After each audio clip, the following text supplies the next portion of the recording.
कवि शिरोमणि लेखनाथ पौड्यालको नव्य काव्य तरुण तपसीको तेस्रो भाग तृतीय विश्राम। म पनि मुनिवाक्य माधुरी मुहुनीको वश बेसरी परी चुपचाप थिए शनै शनै फिर निस्के मुनिका कुरा उनै। कवि शिरोमणि लेखनाथ पौड्यालले एउटा कवि त्यहाँ पुगे भन्ने भाषा प्रयोग गरिरहनु भएको थियो। त्यसको तात्पर्य कुनै एउटा कवि त्यहाँ पुग्यो भन्ने नै भाव हो। तेस्रो विश्राममा आइसकेपछि कविले कुनै अर्को कवि पुगेको भन्ने भावलाई बिर्सेर म भन्ने पात्रलाई यहाँ खडा गरेका छन्। अब विचार गर्नुपर्ने कुरा के छ भने कविले म भन्ने कुनै अलग पात्रलाई यहाँ खडा गरेका हुन् या अघि जुन फलानो कवि गए पुगे कोही कविवर बिसाउँ भनी भन्ने जुन कविवर थिए त्यो चाहिँ म नै हुँ भन्ने कुरा थाहा नपाइँदो गरी रोक्दा रोक्दै पनि कविले चतुर्याई गर्दा गर्दै पनि त्यो कवि चाहिँ म नै हुँ भन्ने फुत्केको पो हो कि भन्ने पनि आशंका गर्न मिल्ने ठाउँ चाहिँ छँदैछ। तृतीय विश्राम हामी सुन्दैछौँ। म पनि मुनिवाक्य माधुरी मुहुनीको वश बेसरी परी चुपचाप थिए शनै शनै फिर निस्के मुनिका कुरा उनै। बित्यो वर्षा प्यारो जलन जलधारा छरी छरी हरि ग्रीष्म ज्वाला सकल पृथ्वी शीतल गरी पखेरामा लागी तुहिन गिरीको शंकर सरी बस्यो यदवा लेट्यो सुखमय हसीलो पनधरी कुवा खोला नाला सर दह तथा ताल तटिनी सबै संगले झल्के अति विमल ऐनामय बनी जहाँ हेर्दा नीलो गगन तल चुर्लुम सकल डुबेको देखिन्थ्यो मुनि मन सरी स्वच्छ विमल खुले उद्योगीका शुभ दिवस जस्तै दश दिशा निशा भन्दा राम्रा दिवस दिन भन्दा अझ निशा शरतको शोभाले सब मलिनता दोष दबियो आहा द्यावा पृथ्वी मय भुवन यो कञ्चन भयो तपस्याको छाया भुवन भर पारेर सबमा बढौं सुस्तै सुस्तै पर पर चढौं नील भवमा म भन्थे त्यो बेला पल पल ठुलो साहस धरी बिचैमा चौतर्फी पशु धुरिन आए गरगरी कहाँ मेरो त्यस्तो तप नियमको सिद्धि सपना कहाँ छोटा पेटु अधम पशुको त्यो पशुपना सिंगौरी खेल्दै ती निहु पिहु झिकिला खन थरी निशाना मैलाई गरी खनिन आए वरिपरि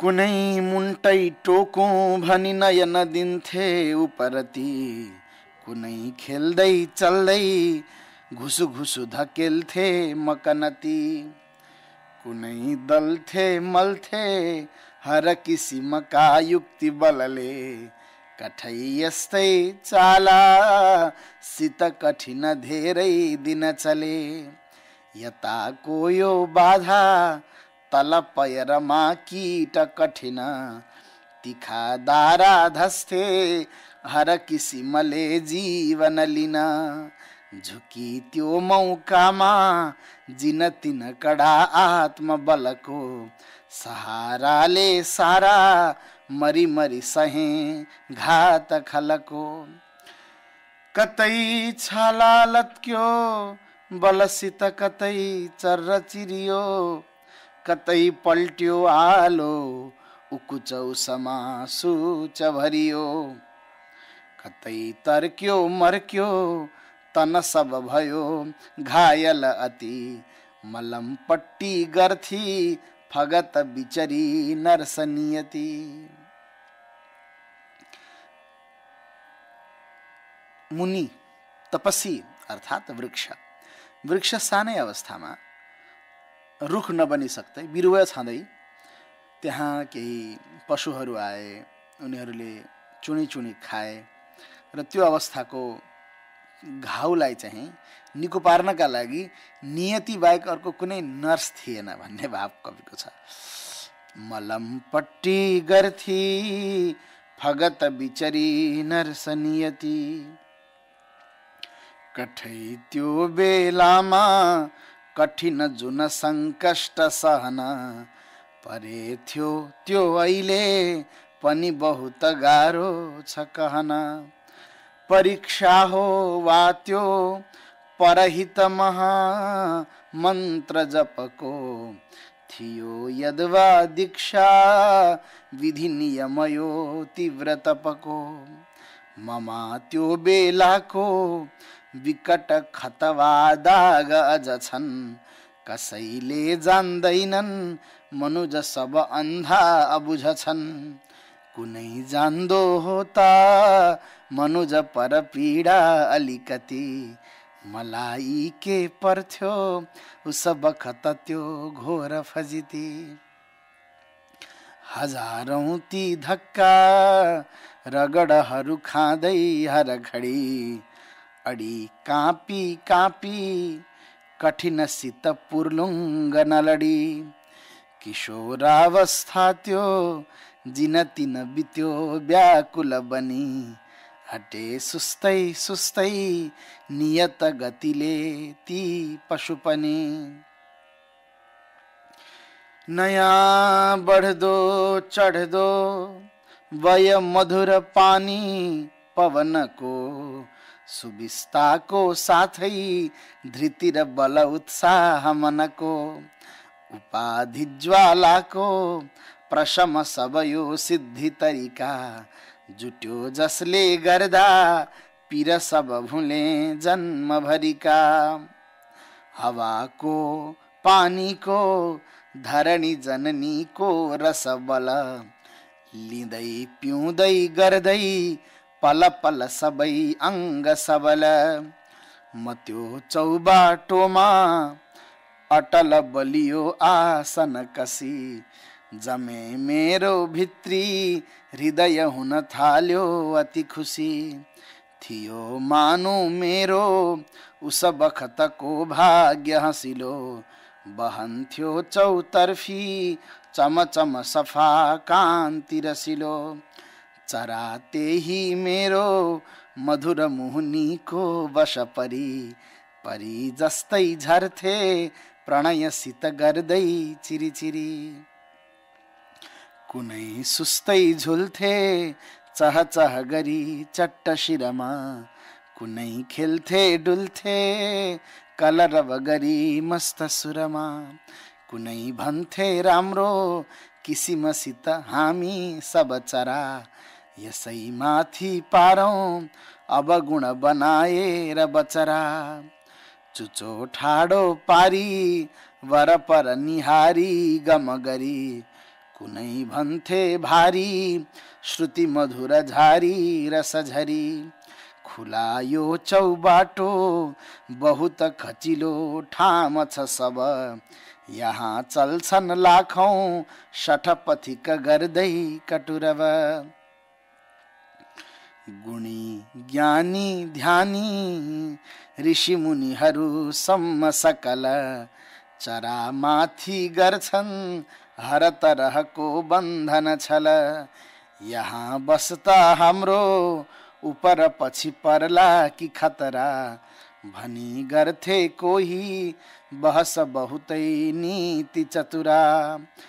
कुनै भन्थे यसको रुचिकर जटा मण्डल जब हुँदै जाला बढ्दै गगन तल चुम्बी अनि सबै भन्दा माथि बसिकन गरौँला चहचह झुली गाना गाई रसिक गुरु गन्धर्व सरह। कुनै मेरो बढ्दो वय मधुरिमाको वश परी जस्तै नाची पल पल ठुलो कौतुक गरी। गला फारी भारी प्रणयसित गर्थे कलरव म त्यो सुन्दा भन्थे अब सफल भो जीवन सब। छरिता फुर्केती बहुत रसिला सुन्दर चरी जति खेल्थे झिक्तै मधुर सुर सङ्गीत लहरी। उति मेरो अन्तःकरण उनको रङ्ग रसमा डुबी गोता लिन्थ्यो पल पल थियो दिव्य सुषमा। म त्यही लीलाले विकसित भएकै समयमा ठुलो शङ्का पारी चटुल चिडियाको हृदयमा। कुनै चङ्गा आए गगन बिच खेल्दै लडीबुडी थियो जसको डुब्दो बहुत धमिलो जीवन घडी। हावामा बिस्तारै ढुलुर मुलु गर्दै तलझरी जटामा त्यो अल्झ्यो अलिछिन बन्यो लर्कन सरी। उदेकाई थाले सरल मनले गम नम पनि विधाताले टाँस्यो यसरी कुन विज्ञापन भनी। जटामा त्यो त्यस्तो किसिमसित उल्टो मुख गरी ढलेकै बेलामा विधिवश चल्यो आँधी रहुरी। त्यसैले त्यसलाई हर किसिमले जर्जर गर्यो भयो टुक्रा टुक्रा फतफत सबै त्यो तल झर्यो। थिए खाली दोटा करङ बिचराका तिनी पनि उडायो कौवाले लगिकन बनाऊ गुड भनी। जटामा अल्झेको फगत रिल धागो अलिकति रह्यो बाँकी त्यसले फन फन घुम्यो मस्तक अति। कहाँ त्यो चङ्गाको ललित गति शोभा गगनको कहाँ त्यस्तो चाँडो विकट दुरवस्था पतनको। विधाताले मानु क्षणिकतम उत्थान पतन क्रियाको झल्कायो झलक करुणा साथ मकना। अहो हेर्दा हेर्दै अबुझ दुनिया लाखन थरी मसिनु धागोमा कठिनसित गर्दै थिरी थिरी। उही चङ्गा जस्तै छिनभर उडी बन्धन चुडी बिलाएको देखे गगन बिच खेल्दै लडीबुडी। लटाईको धागो तरलतम सङ्कल्प मनको कका मस्काएको उभय गति सुर्के पवनको। सदा उड्दो तृष्णा मय गगनमा कौतुक गरी चमत्कारी चङ्गा सकल दुनिया नै हरि हरि। कुनै ज्यादा माथि नयन युगले भेट्न कठिन कुनै तिलत्रेका तल तल धुलोमा जिनतिन। कुनै थोरै माथि गगन बिच भर्ने फुलजडी अनौठाको शोभा हृदय बिच भास्यो उसघडी। उता हेर्यो नौलो गगन तल माला खनथरी उनै नङ्गा चङ्गा हर बखत गर्दै फिरी फिरी। उडेका देखिन्छन् तर सब चुनिन्छन् निमिषमा थियो कस्तो कस्तो क्षणिक तिनको केली सुषमा। यता कोही ठाडो किसिमसित निस्क्यो, फिर उता उठ्यो अर्कै चर्को, लिकन कडा घात कटुता। बडो बाङ्गो टेढो गतिसित दुबै खुब भिडिए, कठै भिड्दा भिड्दै गति शिथिल भो चट्ट चुनिए। उभिन्डो भई लर्के तलतिर विपत्तासित गए, नयाँ निस्के आए अलिछिन उडे त्यही पथलिए। सदा यही ढाँचाले निमिष भर विश्राम नगरी, चलेको देखे त्यो चटकमय लीला हरिहरि। अहो आफू भिन्नै बसिकन ठुलो खाय सगरी, ठुला साना चङ्गा त्यस किसिमले लाखन थरी। उडाई चौतर्फी चट चट चुडालेर यसरी, विपत्ता गर्ने त्यो कुन सकस होला हरिहरि। कति मिठो। त्यो वृक्षले चङ्गाको वर्णन गरिरहेको प्रसङ्गमा त्यो लटाइको धागो चाहिँ वास्तवमा मनको तरलतम सङ्कल्प हो।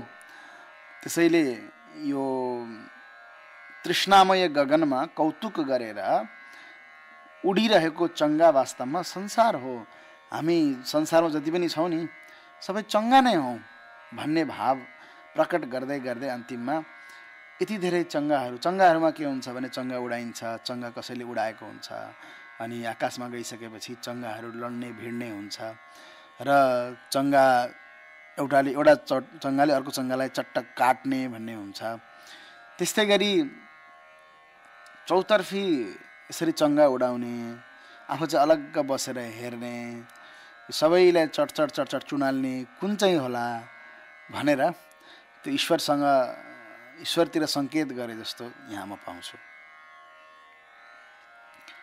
त्यसै बेला एउटै विधि नियमको दर्पण बनी, चुनेको चङ्गा झैँ शिथिल रविको मण्डल पनि, गए ढल्दै ढल्दै तल तल हुँदै कति न अडी, गुते अगला अगला हिम शिखरले कान्ति पगडी।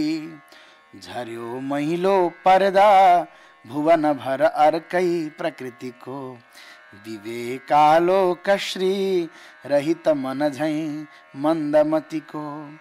मडुबे त्यही कालो तम जलधिमा त्यो समयमा, घुम्यो त्यही चङ्गाको चटक सब मेरो हृदयमा। यसरी हृदय हारी भाव गम्भीर भारी, सरस सरस सानो सुक्ति निस्यन्द झारी। मुनिवर बनिहाले मौन भावाभिराम, अलिछिन मन मेरो चक्करायो तमाम, अलिछिन मन मेरो चक्करायो तमाम।